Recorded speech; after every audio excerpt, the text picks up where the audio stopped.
All right, good morning. I think we're at time. So welcome to our session on empowering instructional design with data analytics from book club to practice. And we really appreciate the time that you set aside and to join us today. So during our presentation, we will introduce a book club approach that we as instructional designers use to guide our data literacy, because we are data citizen, as you may know. So we need a tool to help us to cultivate data literacy, and the book club is the approach that we use. And we will discuss how we use data analytics to guide our content revisions and or interventions in online courses. Additionally, we will showcase use cases that we have implemented in our online course to enhance student learning experience and content delivery. So the next slide will, this one, outline our agenda for today. We'll start with introducing our team and give you a little bit background of our student population or student and demographics we have in the program. And next, we will explain the 3 use cases that we have implemented in our online courses with you. And by the end, we would like to invite you join us into a short discussion that we want to hear about you, whether you have joined a book club before or you have, you're like us, you're a data citizen that you are trying to get some sense of how to use data. So let's begin. So first, please allow me to introduce our presenters today. We have Sarah Lowen. She is a instructional designer at EdPlus. She is joining us virtually. Maybe you can see her at top, the top corner. She's waving at us. And then we have Bailu Li right here. She is a former instructional designer with EdPlus, and currently she's working with Grad College as a business intelligence associate. And me, Kathy Cabizo, I also work at EdPlus. All right, so at first, I would like to introduce a little bit about our program. In this instruction at the beginning, I would like to show you the 4 aspects of our today's presentation. So first, we'll start with the background of our program, and then student demographics, and why we start exploring data in our course designs and how we did it. So first off, let's take a look of our program. So our program is called ASU 在线 programs. 在线, which is a literal translation of ASU online, which we covers 4 degrees, master's degree program that we offer to students in China. These are Masters of Engineering, Master of Psychology, Masters of Education, and Masters of Leadership and Management. So these degrees are offered to students in China, and it's developed in Mandarin, Chinese only, because I'll introduce a little bit about our student background in the next slide. This program's actually, it's a partnership through Satana, and currently we have more than 1,000 students enrolled in these 4 degree programs, which were launched in fall 2020. And if you're interested, we link a little bit article about our program. So our first graduate student was graduated in August 2022. All right, so now we're getting to the background of our students. So our students are mainly working professionals, and they're adult learners and Mandarin speakers. To ensure the highest quality, our content is professional translated and reviewed by our instructional design team, as well as the academic unions. Translation also involved elements of culture adaptations and considerations related to technological accessibilities. And we're proud to have some ASU faculties are also Mandarin fluent, and we also offer additional support like success coach. They're also in Mandarin as well. And why we wanted to explore data in our course design? That's a good question, right?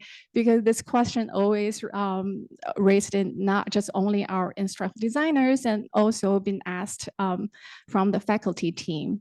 So some questions that I put here, like how often do students engage with the course content we developed, and how much time do they spend on each content or each activity we have implemented in our online courses, and what are the frequency of accessing these content? Do they just visit once, or do they come back later on in the later modules?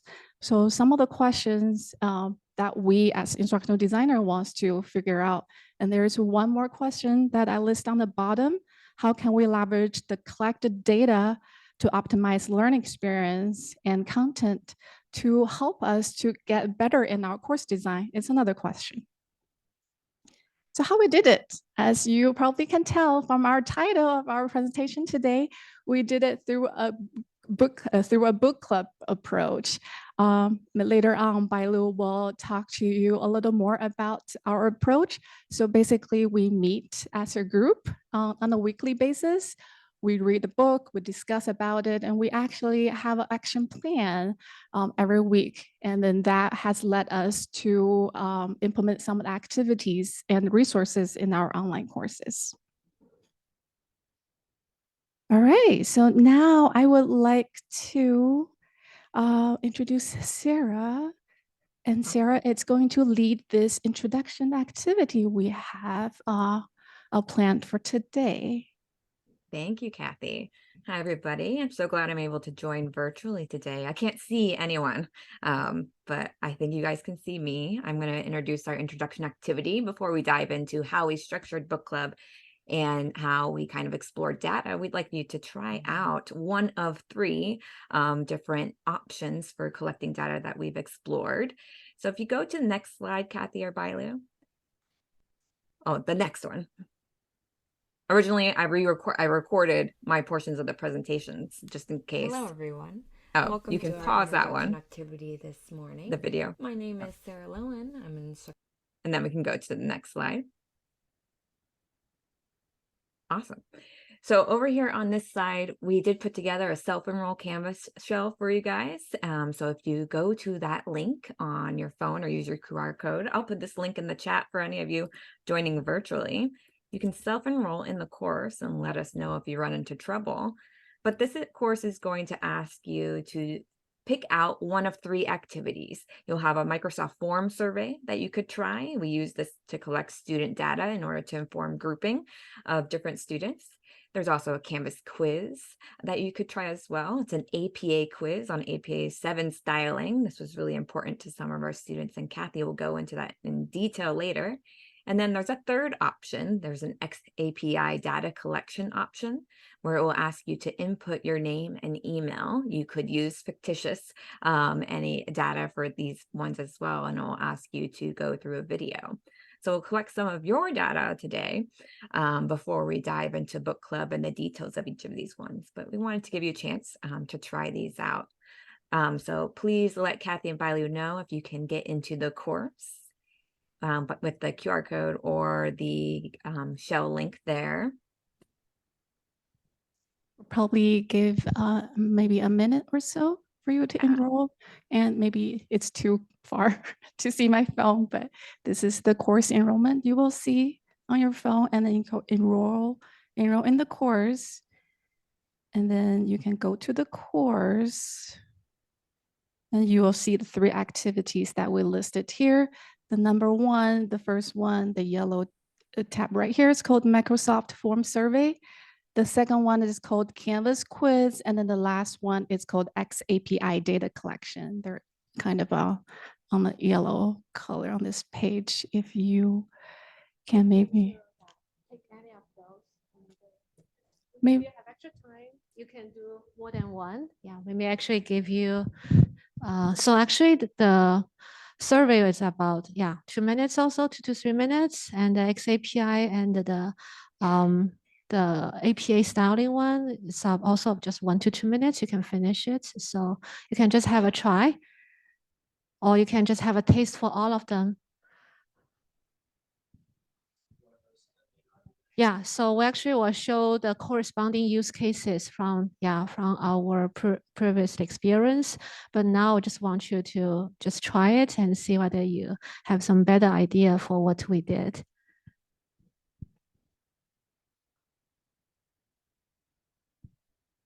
Anyone has questions or technical issues?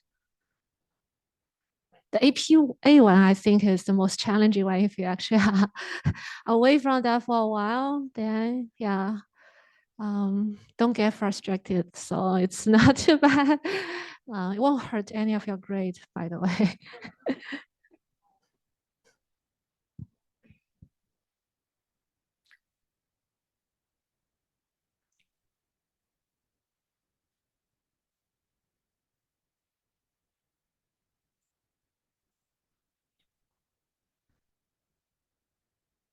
How many of you have tried one?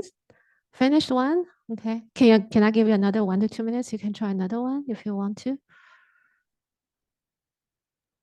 I see some of the XAPI data rolling in on my end as well. Great.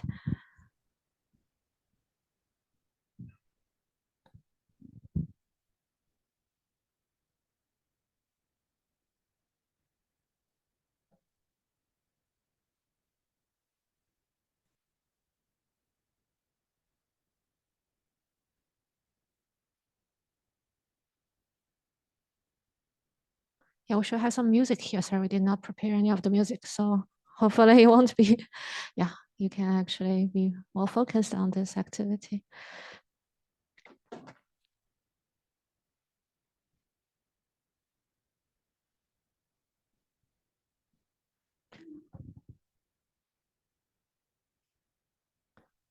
Okay, so while you have this test, so yeah, I think we can move on if you finish one, at least one of them. Yeah, so basically, yeah, what you did is actually just trying to see like what students did in our courses, actually. So from those activities, we collect data for them, but we also need to upskill ourselves in the data literacy. So where do we start? We actually start with the book club. So from here, you can see like you may have very different reactions, right? For the book club, some of you may actually finish at 12:50 when you actually have a 1 p.m. meeting for the book club. So you just jump right into that. And some of you may actually be the person like you just love the book so much that once you have the book, you just read it immediately and then just always be ready to talk and to share. So you can answer this next question. Okay, another interaction here. And I promise you this is the last one. Okay, so can you scan the QR code again? And this is actually a Mentimeter one. So this one will generate the word cloud. And this is the question, just one word. Or if you want to have more words, please put as many as you want. We just want to know what's the first word that comes to your mind when we talk about book club. So like the first word, first reaction, or any of those previous experience that reminds you, like how would be the word that you would put. And we will show you the result just in 1 minute.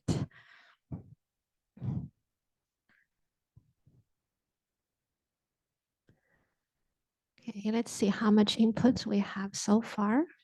And I'll move this toolbar to the bottom for now. And we have this one. Oh, wow.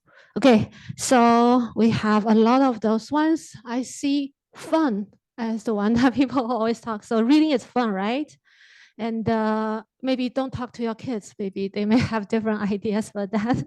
Okay, but for us, yeah, definitely reading is for fun. Reading is for learning. So we have thought-provoking. We are sometimes are a little bit overwhelmed. Yes, yeah. If you read too much, yeah, you could be a little bit overwhelmed. So this reading club actually facilitated the conversation. Sometimes we're too busy to have the book clubs. Yeah, we have to admit that. Yeah, the time was very limited. It's actually help us to have more chance for the critical thinking. But at the same time, everyone say this is homework, this is time consuming. So yeah, we do see the both ends of the book club, right? So I'll save my answer towards the end, but yeah, let's see what we did for our book club. So going back to our slideshow, and so yeah, let's start with the story of the formation of our book club. So it starts this year, April, in a sunny afternoon, which is no surprise in Arizona. Like, yeah, Sarah actually who worked remotely, but she came to visit us on that day. So we are just sitting next to the Starbucks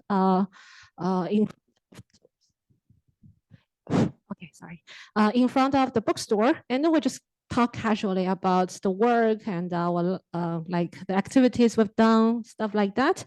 So I want to introduce one of our team members, Zach, here. Okay, so Zach did mention a book coming from Megan Torrance. Then the book title is Data and Analytics for Instructional Designers. And so, yeah, we was like immediately bought into this idea because we all want to upskill ourselves for the data literacy. So this book was pre-ordered at that time. So we pre-ordered the book, and once the book arrives, then our book club formed and the story began. So this is actually the beginning of it. This book is, I think it's a very good, I also bring the book here. So if you want to take a look, please feel free to. So I may actually pass it over here. So for those who may actually have interest in this book. So this book is a very good intro level book, easy to read. It talks about some basic, like the key terminology, some of the learning metrics, as well as some basic statistics that will not overwhelm you, okay? So we actually read our books, we enjoy it. We read one chapter per week, and we meet on Monday afternoons to talk about it. So we highlights from the chapter, and then we will move on to how we can collaboratively work and make this as action items for everyone to do something like from the things we learned, the ideas, the principles, how we could apply them into the real life practice. So we did explore XAPI, which Sarah would actually introduce a little bit more later. And we also explore like the different like the places we can store the XAPI data, but that part is long story short, not so much free options for you. If you want to actually use XAPI, maybe you actually need to pay for to store the data and to analyze the data from those places. So this book is 14 chapters, and it took us from mid of April to mid of July to complete the book. And once we finish that book, we immediately jump into the next one, which is Learning Engineering Toolkit, evidence-based practice from learning science, instructional design, and beyond. And I think this book is a kind of a very good level up book. It's more in depth. It not only include the data analytics perspective, they also have a more holistic approach that includes learning science and as well as the human center design. So if you're interested in this topic, this is a highly recommended book. And that book is available from ASU library. So it's an ebook that you can always get access to. So this is an ongoing book. Haven't finished that one yet, but I think we also align it with our project of redesigning a course. This course is about the supply chain analytics, and Zach is actually the lead instructor for that course. Sorry, not lead ID for that course, instructor designer for this course. And we're actually trying to kind of explore data further to see all kinds of data. Could be XAPI data from the videos that you have tried, could be the data from the survey results about the students' feedback, could be the data from their Canvas usage, like see how the trends and how we can monitor students' progress. And later, if possible, we want to adopt adaptive learning accordingly. So this is our plan, and we are still on the way towards there. So this is an ongoing book. But if you want to sum up what we have so far for this very short but sweet kind of period of book club, I would say, first of all, we need to have a purpose. We have to have a shared goal. Like our goal is very kind of urgent need. We all want to upskill ourselves for the data literacy. So everyone put our efforts to that, and we definitely, it's very time consuming, but also we actually do enjoy this process. So we do weekly meetings. I know it may not fit to everyone's schedule, and also see this week, like the OECOP, the Slacks, they actually have a one book that they want to read together, the Atomic Habits, that actually they will discuss in January. So yeah, if you want a little bit more relaxed, casual, you read the whole book and discuss together, I think that could be another good experience for you.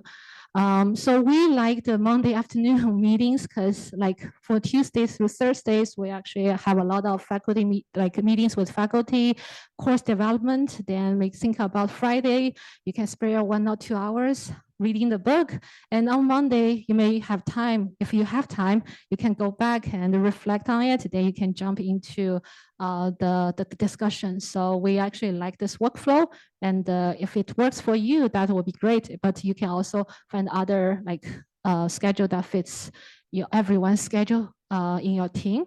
And so we definitely learned a lot. We spark a lot of very insightful conversations. We actually not only read the book, but we also trying to apply what we learned to the real life practice as an instructional designer. But we also have some challenges, as you all have already seen, time commitment. So basically, yeah, you need to spend quite a lot of time. There was a lot of commitment for that. So yeah, again, aligns back to you have to have a shared goal that you want to work together to support each other, being a community together. So yeah, but if you do have that one, I think a book club would be a very good starting point. And we are very lucky. These 2 books, I think, are very good from the entry level to a little bit more in-depth ones. So highly recommend to those who are interested in those ones. And but for the time frame, we would suggest to finish the book within 2 to 3 months at most, because you want to keep your enthusiastic and motivation to learn and to discuss. So if this book has too many chapters, maybe you can divide it. Everyone can read portion of it. Then you can share your key insights maybe during the discussion time. So we tried it once, and I think the feedback was very positive. So those are some of the lessons learned, and also some of our experience we want to share with you. So then, without further ado, we'd like you to see some of our use case after we have learned again the insights from the book. And the first use case is the survey and the student grouping. So we are actually having the online courses, and sometimes the instructor do want the students to have some group projects components. So as instructor designer, we always recommend that the students could have self-select groups. By doing so, the students would actually have their own choice. They can give their own voice, as well as they actually would feel more ownership, right, for the course. So how to start? Like, how could they know who would be their group member? We start with some self-introduction. Okay, so previously we used the self-introduction. We give them the introductory prompt, and then they answer their question. By the way, the students' responses are all in Chinese. Okay, so they actually would have initial posts, introduce themselves, but also you will see many of the interactions from their cohort saying, okay, oh, nice to meet you, or happen to be in the same area. Oh, actually, I live here. And we are living in the same city. So some of the interactions you can see, which is great. We really like those qualitative one. However, sometimes depends on the students' time and their willingness to share. We may not have sufficient information for the other students to know and to group together. So by 2023 semester, we did try to adopt a new way of students doing a survey. So they actually would answer the question, as some of you may did, some question about their working experience, some question about their learning preference, and also some open-ended questions about their expectation for the course, and as well as their hobbies or anything they want to share with the group. So we actually collect their data with the survey result.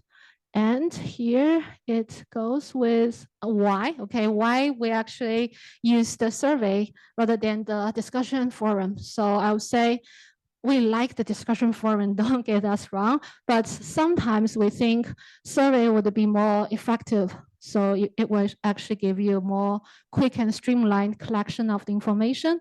It is more structured. Like you can provide, you can collect all the informations in a standard way.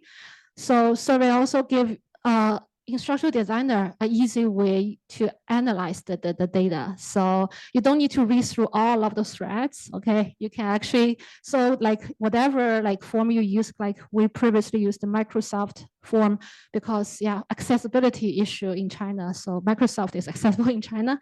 So, but yeah, they will generate some results for you. And you can also kind of have more findings yourself as the instructional designer. So here is what we have for this course, education course. This is a small size course, originally 11 students, 2 drop off. So active students, 9 of them. So we color coded them. So sorry, this is again Chinese, but I'll explain what happened here. Okay, so on the top is their name and then the city they are right now living in. Like some, and you can see someone from Taiwan, from China, as well as one from California. So yeah, they're actually located in different parts of the world. Then the middle part is their working experience and the role they are in the educational field.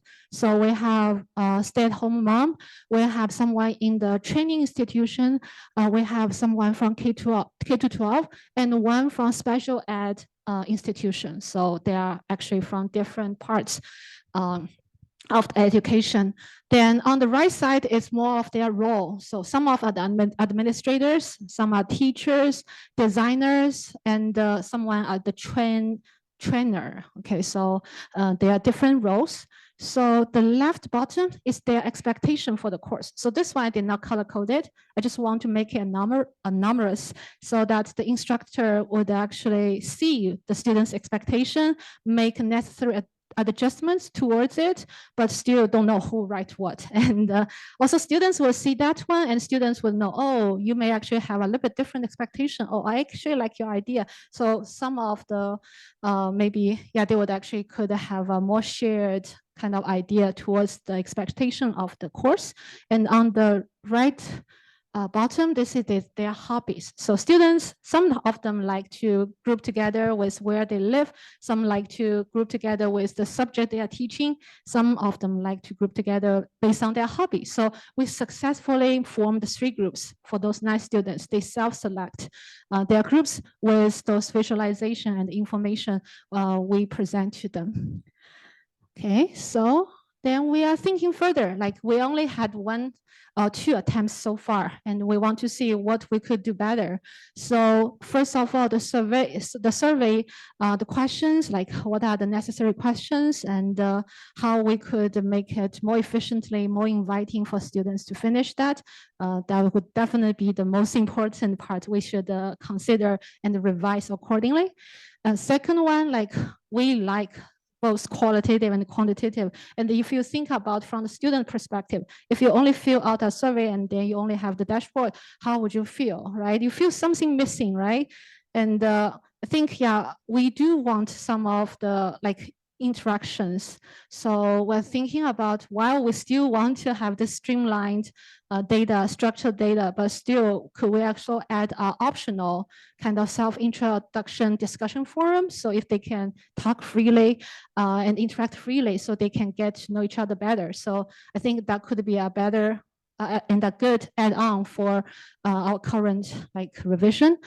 And also as for the instructional designers, that's actually how we do actually set a higher bar for everyone. So you need to know something about data. You need to know how to present data, how to visualize data. For this course, this is a small size course. So we can use Canva, not more professional tools to do it. But sometimes you do, if you're thinking about 30, 40 students, maybe you actually should use more professional tools like Tableau, something like that. Okay, so that's also the requirement for the IDs to upscale ourselves in the data world.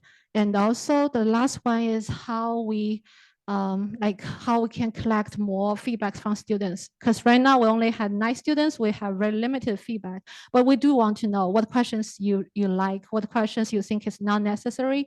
We also want to know like how we can help them, how to support them better to group together, and also to cultivate an optimal kind of learning environment. So this is our first use case of using survey for grouping students, and I will hand over to Cassie for the next one. Thank you, Bailu. All right, so now I would like to introduce our use case number 2, APA. If you disagree with me, you think APA, it's not very complicated, please raise your hand. I don't think anybody disagree with me. Well, APA, well, it's something that we use to cite evidence or resources in our academic research. However, it doesn't consider about the language content in there. So for example, if you don't use English as your primary research on your research papers, then do we have a standard? That's a question, right? So I show you 2 examples here. The first one you see, it's a reference list, and then the bottom 2 are in-text citation. It's very complicated for me. If you disagree, let me know. Well, earlier you probably already taken the APA quiz, have you? We've only put 5 questions there. I don't know if anybody got 100%. Also let me know if you got 100%. So our students, they don't speak English. We are the Mandarin First programs. So they have a lot of difficulties when facing the APA standard. I list a few. This is only a few here, just to give you an idea of how difficult for our students, okay? So first one, our letter spacing is different. Even the period and parentheses taking 2 space instead of 1 space for English. And then the author's name format is different. Chinese use last name first and first name second. And also the date is formatted differently in Chinese ways. The year goes first, and then the month and the date. And also some spacing between the lines and the font. Let me just give you an example of a student we have in our program. Her name is Lily. So Lily is a dedicated online student pursuing her master's degree in our education. She has to balancing a full-time job, a motherhood, and some family responsibilities. As I mentioned earlier in the previous slide about our student demographics, they're working professionals. They have a full-time job, and they have other responsibilities. And think about when Lily go home and finish cooking at night and taking care of her kid, it's probably around 8 or 9 p.m., right? And then she start to open up her computer and want to do some research papers. And I will say it probably take her 2 to 3 hours to finally get settled and then have some good thoughts in her papers. And that is probably until midnight, right? And well, she probably already dedicated to sacrifice some of sleep time to work on these research papers. However, how long does she need to research on these APA standard? It's probably gonna take her another 2 to 3 hours.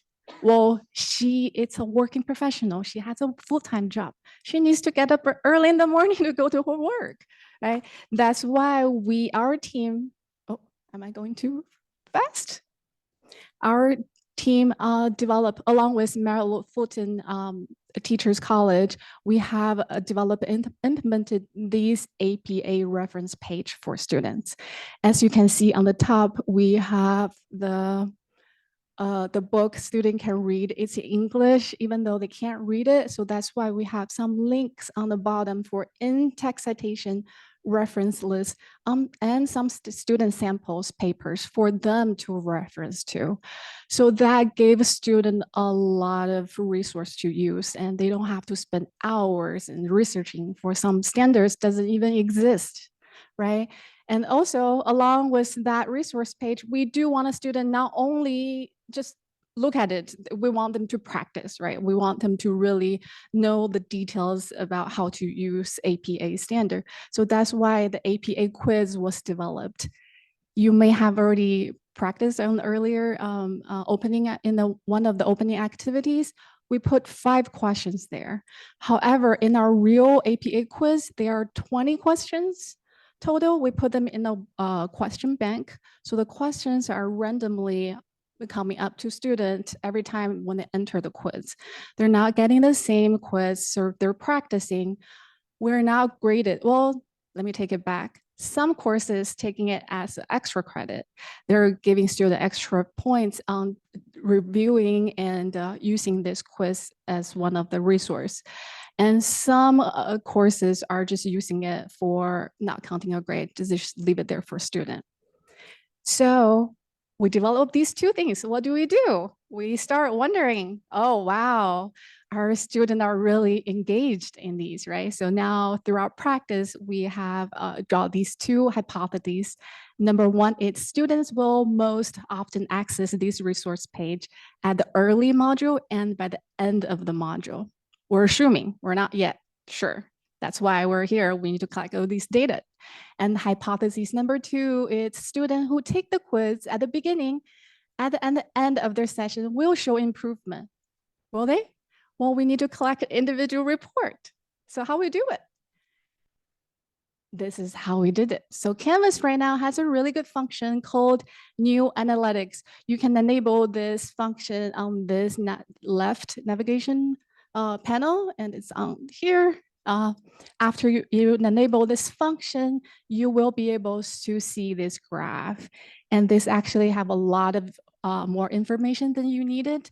There are some weekly reports, and you can also compare the student progress throughout your sessions. And the next slide, I will show you. So on this graph, all these dots are collecting data bi-weekly. And once you click on one of the dots, it will show you this. So this one on the right side, it's from October 2nd to October 9th. So within this particular week, we had 2 students entered this quiz, and we have 4 participants, right? I can't read, it's a little bit too far. That means 2 students enter the quiz, but each of them may take more than once. That's why we have those four numbers as 4. All right, so now we collect the data. Now we have implemented the page, we collect data. So what's next? We always want to start small and iterate, right?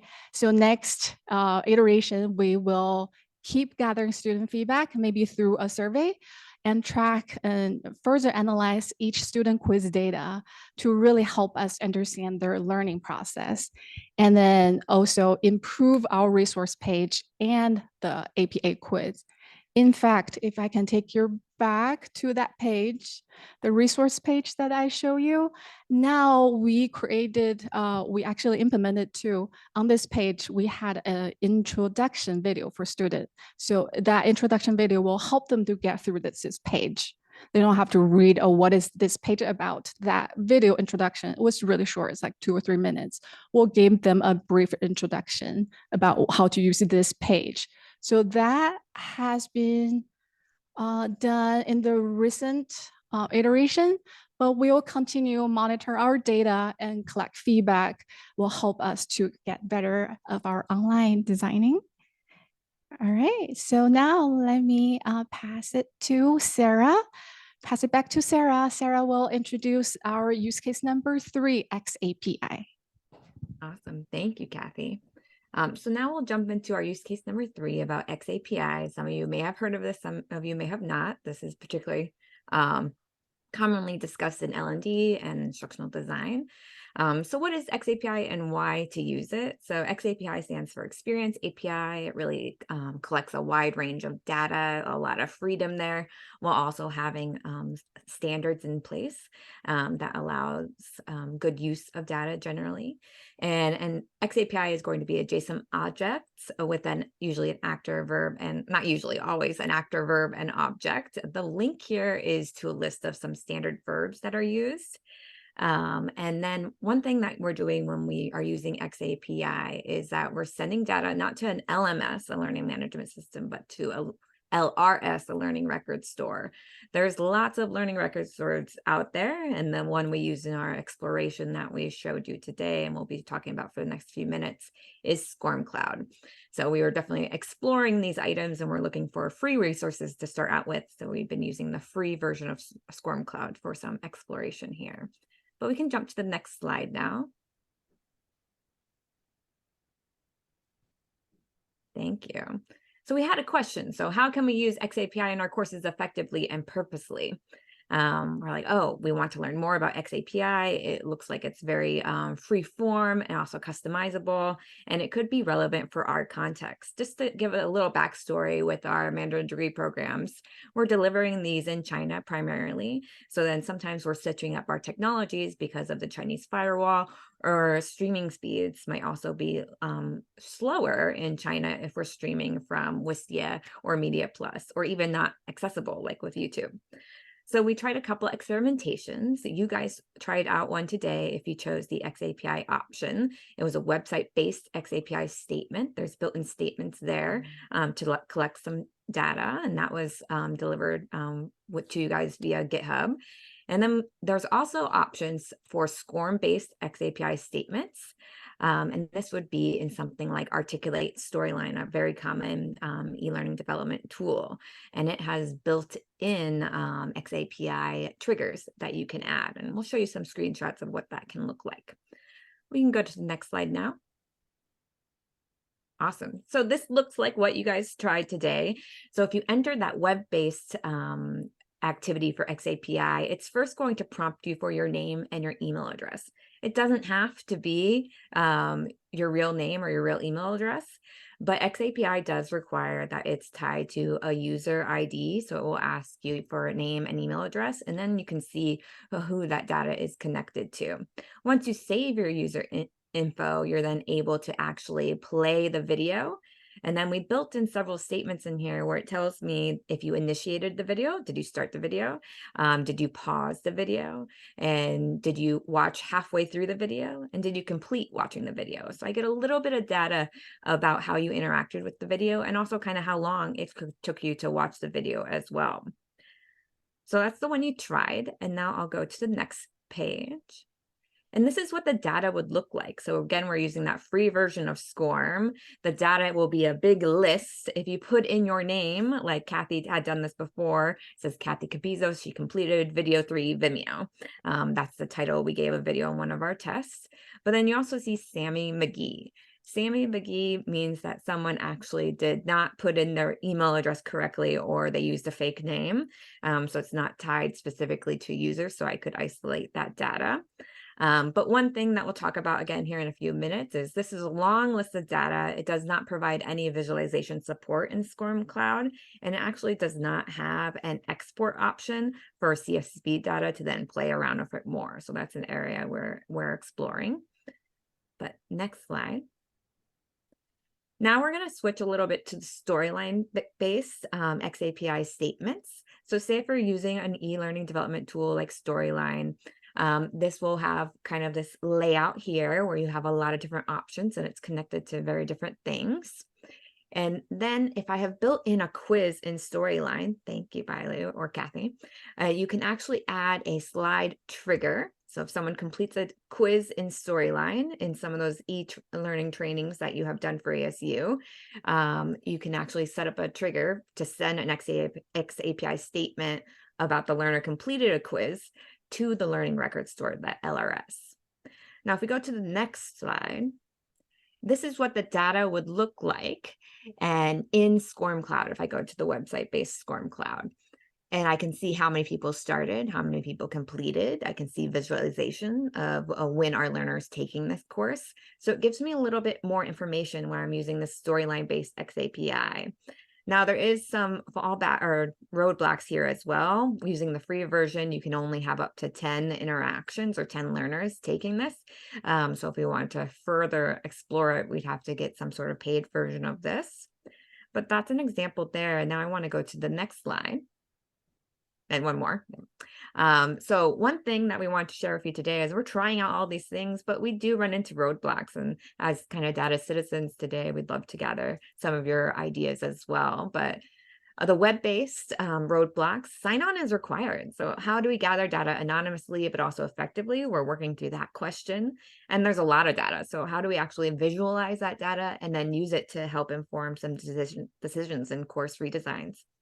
And then in the storyline example, there's that limited number of registrations. So that's a very small number to really be effective if we want to use something like that. And so right now what we're doing is continuing exploring, seeing what we can do. And one reason today that we chose the video content to explore is that we're not using Wistia or Media Plus in China. What we're actually using is a different tool, and we built our own video player. So we don't have data on the back end to see how many views it has had or things along that line. So we're looking at XAPI as a possible workaround for that piece of the puzzle. Now, several of you tried out XAPI in this activity in our Canvas shell. So if you go to the next slide, you can see a screenshot of what I got from you guys today. I see a lot of people started it, and this is just a very short screenshot. It's actually probably 5 times as long when I'm viewing on my end, but there's a lot of data there, and then there's not much I can do with it from this point and to pull it out. That's where we're kind of stuck right now and looking to find some workarounds there. But those covers our 3 use cases that we want to share with you today. And if we go to the next slide, I'll pass it back to Bailu and Kathy, because we'd love to hear about your thoughts. And we have some discussion questions here in a moment. The timing is perfect for now. Do you have any thoughts, any questions, any sharing points with us for those 3 use cases?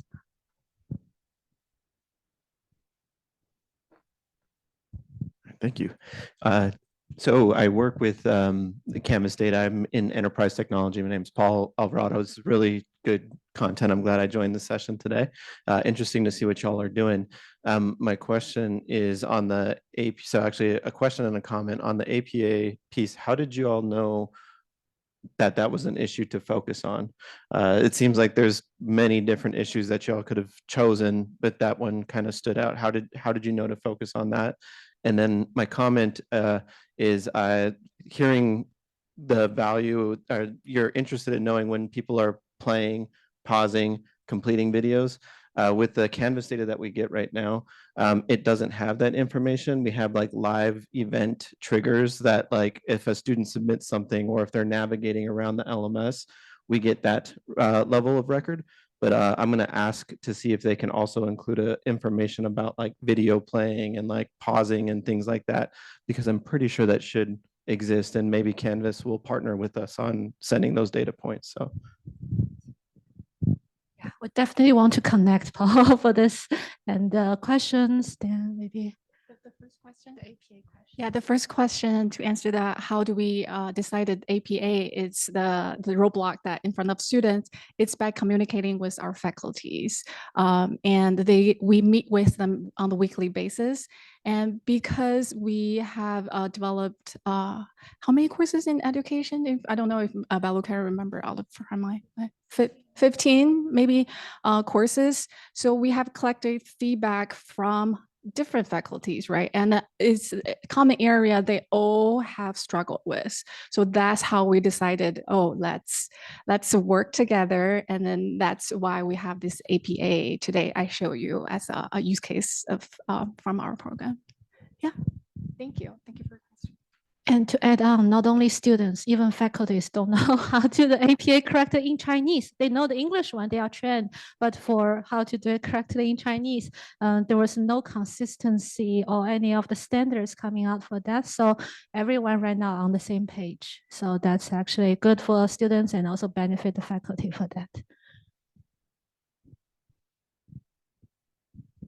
I just have a comment. You know, I've been doing data for a very long time. And one of the things I love to see is how much you guys are taking that initiative to do it on your own. I know sometimes as data professionals, we feel like we're on our own, kind of providing data all the time, and there's too much to do. So it's so great to see you guys taking that initiative.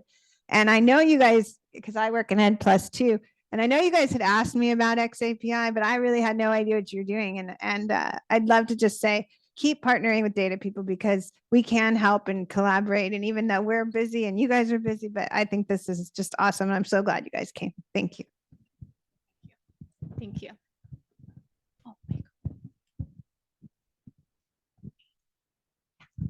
Oh, So first question with the first use case on the survey, what kind of correlation are you looking for with the APA? So they go through this training, the new page, they go through the quiz.